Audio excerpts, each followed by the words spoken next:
Ahmet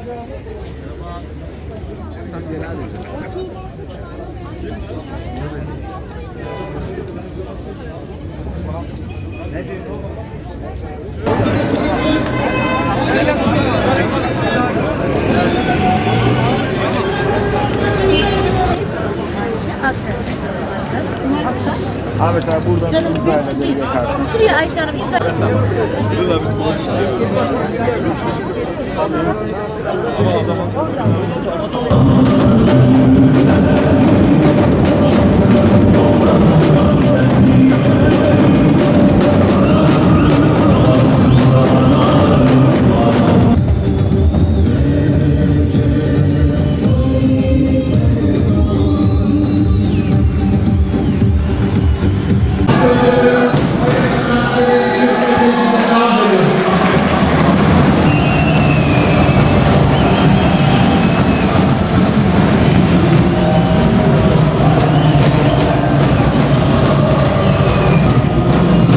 Değerli kardeşlerim, kongremiz hayırlı olsun.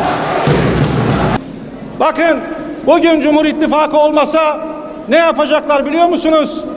Eğer Allah göstermesin iktidar onlarda olsa, Kabe'yi savunan Boğaziçi Üniversitesi'ndeki gençleri fişleyenler var ya, geçmişte iktidar gücüyle vatandaşımızı fişliyorlardı. Bu salonda bulunan sivil toplum örgütlerini bu iktidar gücüyle fişliyorlardı. Bundan bir adım bile geri adım atmadılar. Bundan asla vazgeçmediler. Ellerine fırsat geçtiği gün eski yasakları, eski baskıları tekrar getirmeye hazırlar.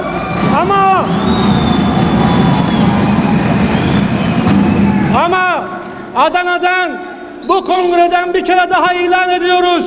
Size asla geçit vermeyeceğiz. Size asla müsaade etmeyeceğiz. Baskılarınıza boyun eğmeyeceğiz. Size geçit vermeyeceğiz. Size asla müsaade etmeyeceğiz. Bu salondan Adanalı sözü veriyoruz. Boğaziçi Üniversitesi'ndeki Kabe'yi savunan gençleri fişlediğiniz gibi Türkiye'yi bir daha o günlere götüremeyeceksiniz. Ak Gençlik söz veriyor. Buradan söz veriyoruz.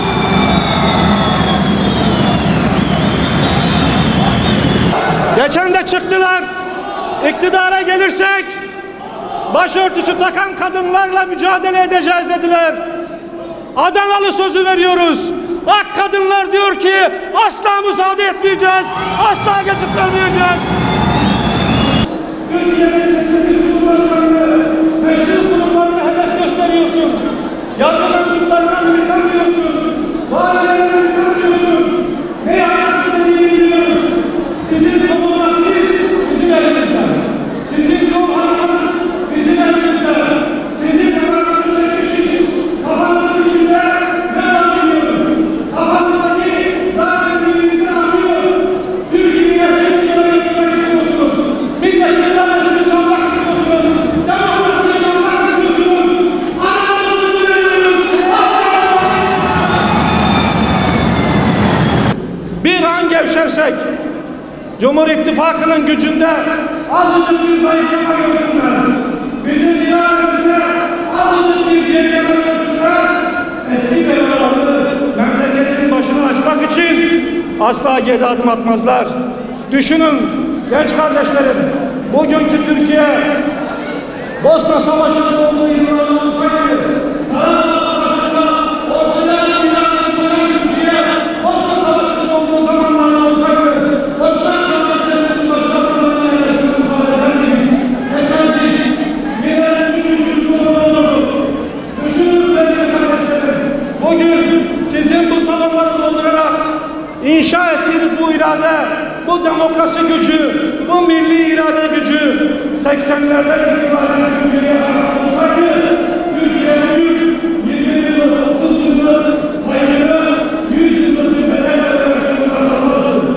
Bu büyük irade, bu büyük kazanım milletin kazanımıdır, devletin kazanımıdır, Türkiye Cumhuriyeti'nin kazanımıdır.